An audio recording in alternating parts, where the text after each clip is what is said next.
The Grand Galactic Council chamber buzzed with nervous energy as representatives from over 300 species shifted uncomfortably in their environmental pods.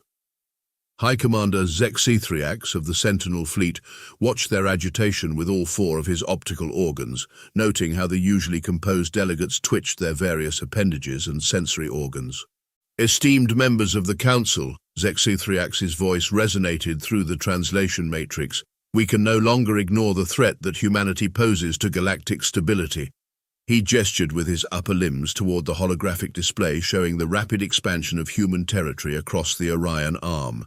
A ripple of clicking sounds, the equivalent of derisive laughter, echoed through the chamber. Ambassador Nixis of the Crystalline Collective rose from her silicon-based form, her crystalline structure refracting light in patterns of skepticism. High Commander, with all due respect, these humans you speak of have barely mastered faster-than-light travel. They occupy less than 0.001% of known space. How could they possibly pose a threat to our civilizations? Because, Ambassador, Zexithriax's outer membrane flushed deep purple with frustration. We continue to judge them by our standards. We look at their limited territory and see weakness. We observe their short lifespans and see insignificance. We notice their biological fragility and see vulnerability. And in doing so, we make the same mistake that every species who has underestimated them has made. Grand Arbiter Colthax, their gelatinous form pulsing with bioluminescent patterns of authority, raised a tendril. You speak of mistakes, yet provide no evidence. The humans have shown themselves to be cooperative in trade negotiations and have respected our boundaries. For now, Zexithriax projected images of human historical battles across the chamber's displays. But I have studied their history. These creatures evolved on a death world, fighting predators that would give our finest warriors nightmares. They developed technology not through careful, methodical research like the Crystalline Collective, but through desperate innovation driven by constant warfare among themselves. Ambassador Villa of the Unified Swarm Worlds buzzed their wings in amusement. You sound like you've been consuming too many human entertainment broadcasts, High Commander. Next, you'll tell us they have some mystical power that makes them invincible. No, Ambassador, Zexithriax's voice dropped to a dangerous whisper. What they have is far worse than mystical powers. They have creativity born of endless conflict. They have determination forged in the fires of constant survival. And most terrifying of all, they have something none of our species possess, the ability to turn their most absurd ideas into reality through sheer stubborn will. The chamber erupted in a cacophony of dismissive sounds and gestures. Zexithriax watched them, his core temperature dropping with dread. They would learn just as he had. But he feared the lesson would come at a terrible price. The day humans achieved faster-than-light travel started like any other at the Proxima Centauri research station. Dr. Raj Patel had just finished his third cup of coffee when the quantum tunneling device they'd been testing for the past 5 years did something unexpected. It worked. The resulting celebration involved a lot of screaming, jumping, and one very confused intern accidentally setting off the emergency protocols because they mistook the success for a catastrophic failure. Within months, humanity had gone from being earthbound dreamers to interstellar explorers. The various Earth governments, in an unprecedented display of cooperation, probably prompted by the realization that they'd better stick together or risk becoming cosmic nobodies, formed the United Earth Space Administration. Everyone expected first contact to be some grand, dramatic affair. Instead, it happened because a human trading vessel accidentally crashed into a Meraxian cargo ship while trying to parallel park near an asteroid belt. The resulting diplomatic incident became known as the fender bender that changed history. Captain Chen of the Earth vessel Slightly Used Dreams emerged from his ship, armed with nothing but an emergency repair kit and a 6-pack of beer he'd been smuggling. The Meraxian captain, Kzkuch, which roughly translates to morning dew on sharp blades, emerged ready for either combat or death. What they got instead was Chen offering them a beer and saying, "So how much is this going to cost me in insurance?" The Galactic Council was forced to acknowledge humanity's presence after this incident, primarily because the video of Chen teaching the entire Meraxian crew to play beer pong went viral across 17 different species information networks. The Meraxians, previously known for their stoic warrior culture, suddenly developed a booming craft beer industry. First official diplomatic meetings proved equally chaotic. When presented to the Council's Cultural Exchange Committee, Earth's representative, Dr. Louise Williams, committed what could have been a grave faux pas by sneezing in the middle of the Crystalline Collective's Sacred Harmony ritual. Instead of causing an interstellar incident, she managed to convince several species that sneezing was a human form of showing deep respect. This misunderstanding persisted for years, leading to countless diplomatic functions being interrupted by aliens attempting to sneeze as a sign of respect to their human counterparts. Territorial expansion brought its own unique challenges. Humans, with their characteristic lack of self-preservation instincts, started colonizing worlds that other species had deemed uninhabitable. The Draknid Empire watched in horror as humans established thriving colonies on worlds they considered death traps, only to discover the humans had turned them into tourist destinations. "They're building beach resorts on a planet with acid rain," reported one Draknid observer. "They're wearing something called raincoats and selling tickets to experience what they're calling extreme weather spa treatments." Trade relations became complicated when humans introduced the concept of authentic Earth cuisine to the galactic market. The unified swarm worlds became addicted to hot sauce, leading to a massive black market for Tabasco and sriracha. The Crystalline Collective couldn't eat human food at all but became the galaxy's largest importers of disco balls, claiming the reflected light patterns helped their meditation practices. Cultural misunderstandings reached their peak during the infamous karaoke incident at the Galactic Cultural Exchange Forum. What was meant to be a serious presentation of Earth's finest classical music turned into an 8-hour marathon of increasingly intoxicated diplomats attempting to sing Sweet Home Alabama. The hive mind of Vector Prime was particularly traumatized when their entire collective consciousness got Baby Shark stuck in their head for 3 standard cycles. Yet beneath these seemingly harmless misadventures, tensions were brewing. The Draknid Empire in particular watched with growing concern as humans expanded their territory. They noticed how quickly human ships were being modified and improved, how readily humans adapted alien technology to their needs, and how their colonies seemed to thrive in the most hostile environments. "They're not just surviving," High Commander Zek Sathriax warned the Council. "They're turning every challenge into an opportunity. They're not just adapting to the galaxy, they're making the galaxy adapt to them." But the Council, amused by humanity's apparent bumbling success and distracted by the profitable trade in human entertainment and cuisine, ignored the warning signs. They failed to notice how every seemingly random human action had led to them gaining more influence, more allies, and more strategic positions across the galaxy. They would soon learn that humanity's greatest weapon wasn't their technology or their adaptability, it was their ability to appear harmless right up until the moment they weren't. The Draknid Empire struck New Eden Colony during its harvest festival.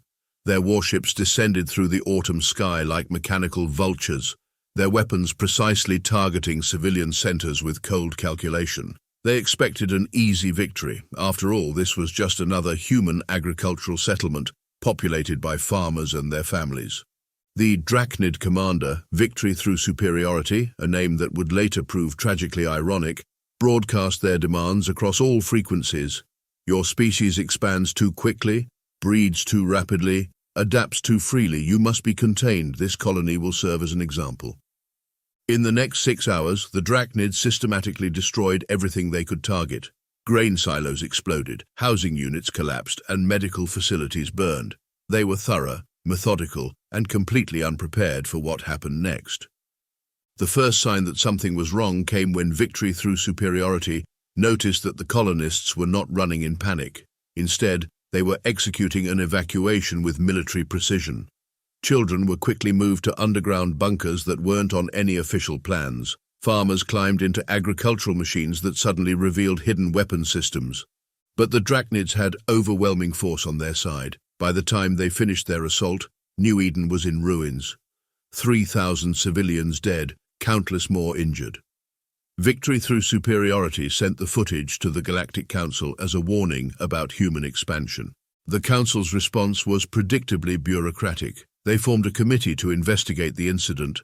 They drafted strongly worded condemnations. They scheduled emergency sessions to discuss possible sanctions, but they did not intervene. After all, this was just a border dispute between a major empire and a newcomer species. These things happened. What the Council missed was humanity's response. There were no hysterical broadcasts, no threats of retaliation, no desperate pleas for help. Instead, across human space, something far more terrifying occurred: organization. In orbital shipyards, civilian vessels were quietly being retrofitted with military-grade systems. Mining operations suddenly shifted to collecting strategic resources. Entertainment channels began running historical documentaries about guerrilla warfare and asymmetric conflicts. The human ambassador attended all the Council's emergency sessions, quietly taking notes.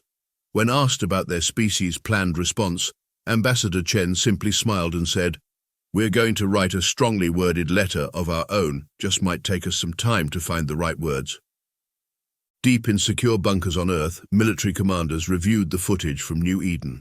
They weren't watching the destruction, they were studying Draknid ship movements, weapon systems, and tactical patterns. Every frame was analyzed, every strategy dissected.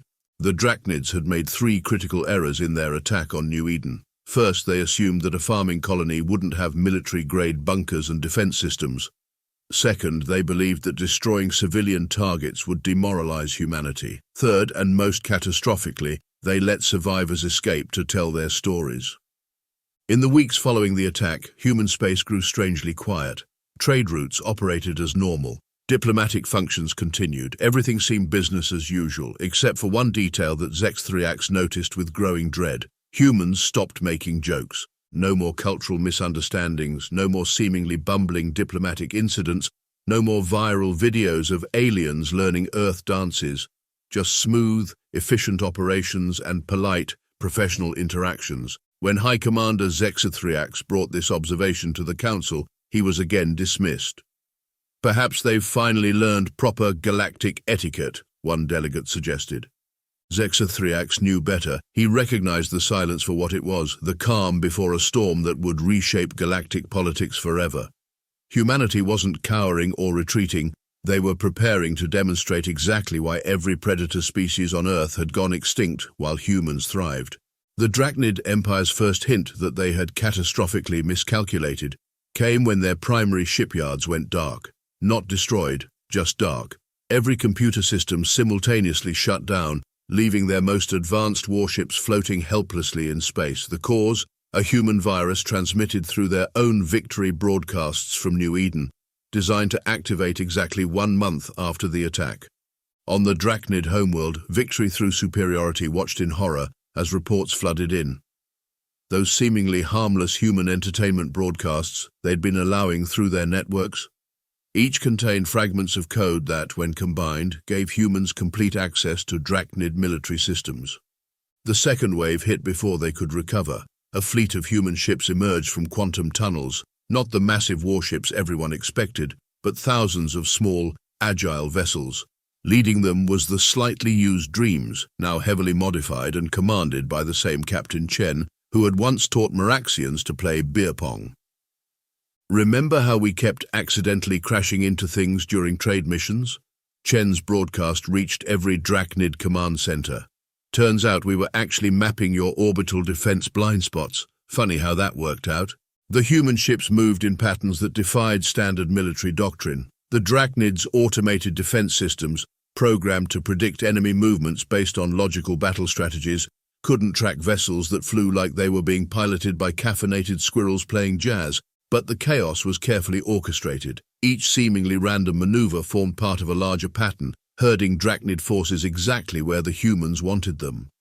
Those agricultural machines from human colonies, they weren't just hidden weapons, they were mobile factories capable of producing swarms of combat drones from harvested local materials. The humans unveiled their new weapons next. The Draknids had expected nuclear devices, plasma cannons, or antimatter bombs. Instead, they got something far more insidious. Clouds of what appeared to be ordinary dust turned out to be millions of microscopic robots, each programmed to seek out and disable specific components of Draknid technology. They called it Smart Rust, a weapon that didn't destroy their enemies, but rather rendered their technology useless. When the Draknids tried to deploy their biological weapons, they discovered that humans had already prepared countermeasures. those tourist agencies setting up extreme weather spa treatments on hostile worlds. They were actually researching how to survive in any environment the Draknids could throw at them. The Battle of Draknid Prime demonstrated humanity's true military philosophy. While the Draknids positioned their forces in textbook formations, human ships broke into smaller groups, each acting with apparent independence yet somehow maintaining perfect coordination. They called it swarm intelligence, modeled after Earth insects.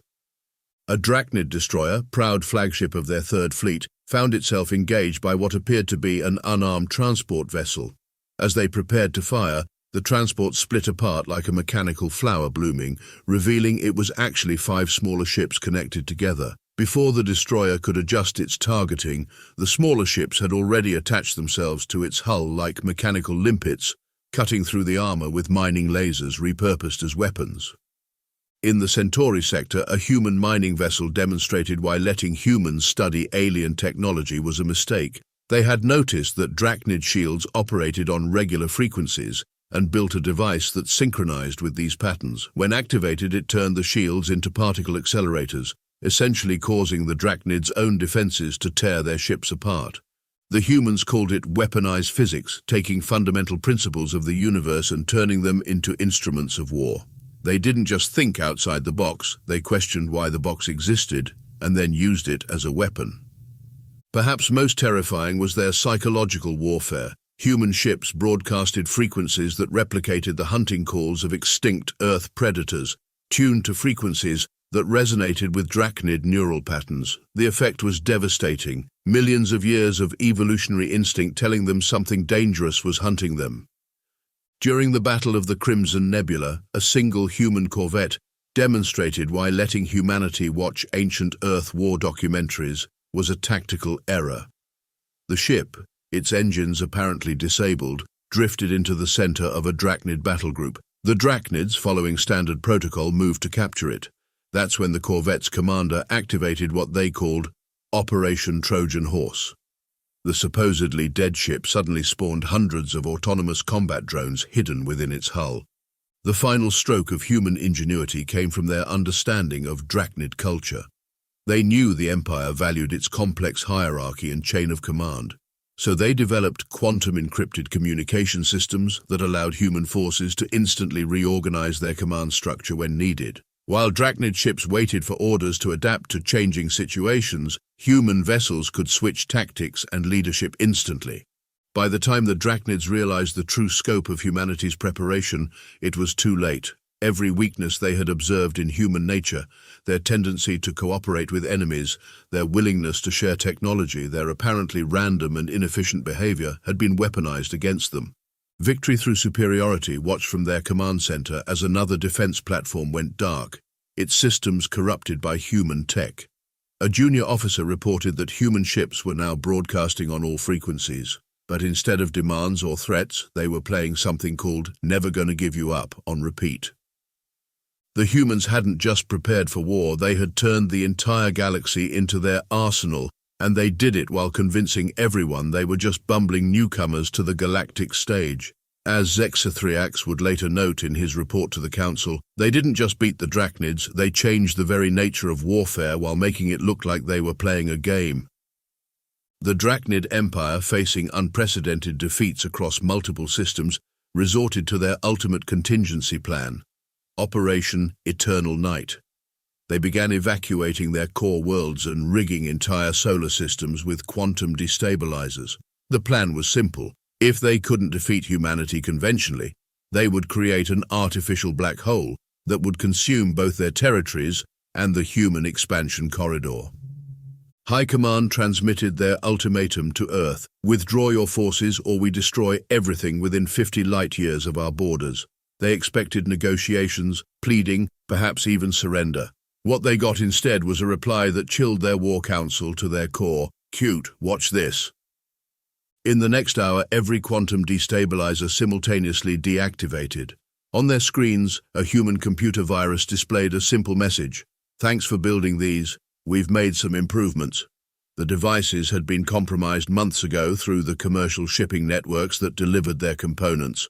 That's when humanity revealed their true military capability. those civilian research stations scattered throughout neutral space?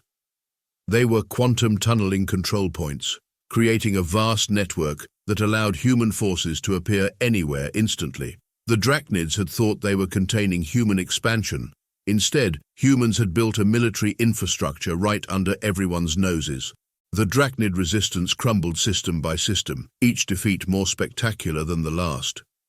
In the Proxima Centauri sector, a human battle group led by Admiral Jung demonstrated why letting humans study your cultural archives was a mistake. They decoded the Draknid military frequencies and discovered they were based on their religious hymns. The humans responded by broadcasting modified versions of these hymns, causing widespread confusion in Draknid formations as their automated systems received what they thought were contradictory sacred commands. At the Battle of Nexus 6, the Draknids deployed their devastating planet-killer weapons, only to watch in horror as the humans activated defensive systems that had been buried beneath the colonial settlements. Those underground bunkers weren't just for protection. They contained massive gravity manipulation devices. The planet-killer beams were caught in artificial gravity wells and redirected back at the Draknid fleet. The Draknid homeworld's fall began not with a massive assault but with a weather forecast. Human ships seeded the upper atmosphere with modified versions of those microscopic robots they'd used earlier. Within days, the robots had replicated enough to control the planet's weather patterns. The Draknids found their mighty cities besieged not by human armies but by precisely targeted storm systems that shut down their infrastructure piece by piece. Victory through superiority, watching their civilization unravel, finally understood humanity's true strength. Humans hadn't developed advanced technology because they were smarter. They'd done it because their own history was an endless series of conflicts that forced them to innovate or die. Every human advancement, from their first stone tools to their quantum tunneling devices, had been driven by their need to survive against overwhelming odds. The final battle for the Draknid homeworld demonstrated this perfectly. When the Draknids deployed their remaining doomsday weapons, the humans revealed they'd already neutralized them through what they called aggressive tech support. They'd been secretly updating the weapons' operating systems with human software for months. As human forces approached the capital, victory through superiority made their final transmission to the Galactic Council. We didn't lose to their weapons or their tactics. We lost because we thought we were fighting a war while they were treating it like a puzzle to be solved. They turned our own civilization into a weapon against us, and they did it while making us think we had the upper hand. The surrender ceremony took place in the same hall where the Draknid War Council had planned the attack on New Eden. Captain Chen, now Fleet Admiral Chen, accepted the surrender with the same casual demeanor he'd once shown during the first contact incident. Next time, he suggested while signing the documents, maybe just challenge us to a beer pong tournament instead. In the aftermath, forensic analysts discovered the true scope of human preparation. Every trade deal, every cultural exchange, every diplomatic incident had been part of a larger strategy. The humans hadn't just been planning for war, they'd been systematically mapping out every possible way to win without fighting. The actual combat had been their last resort. The Draknid Empire, once the greatest military power in known space, had been defeated not just by human weapons, but by human ingenuity. Their mighty civilization had fallen to a species that turned their own strengths against them, all while maintaining a facade of harmless enthusiasm for cultural exchange. The Grand Galactic Council chamber was silent as Zexthriax completed his report on the human-Draknid war. The silence wasn't from shock. They'd all watched the events unfold. No, this was the silence of species collectively realizing they'd been living next to a sleeping giant that had finally opened its eyes. The humans, Zexthriax concluded, didn't just defeat the Draknid Empire, they fundamentally changed how we must think about galactic security. While we were watching their borders for fleet movements, they were building an invisible network of influence that spanned our entire civilization. Ambassador Nixis of the Crystalline Collective, who had once laughed at Zexthriax's warnings, now vibrated with frequencies indicating deep concern. They turned our own networks against the Draknids. Our trade routes became their supply lines, our communication channels became their intelligence network, our cultural exchanges became their battlefield preparation.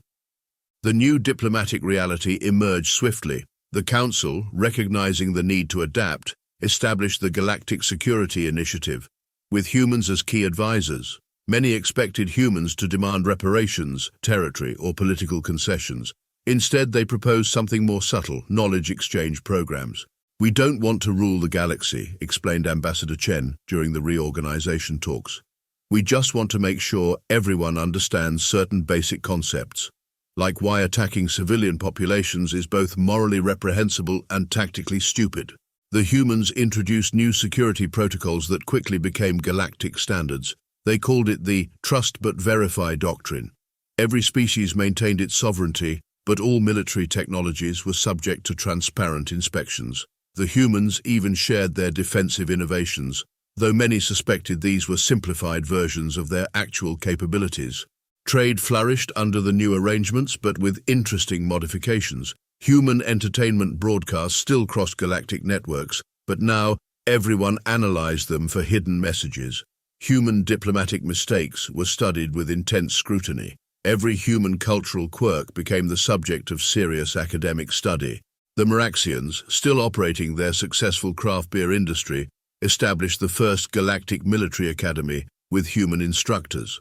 The curriculum included traditional combat tactics, but focused heavily on what humans called thinking outside the box, a concept that caused several literal-minded species considerable confusion. The Draknid Empire, under its new government, became an unlikely success story of human diplomatic practices.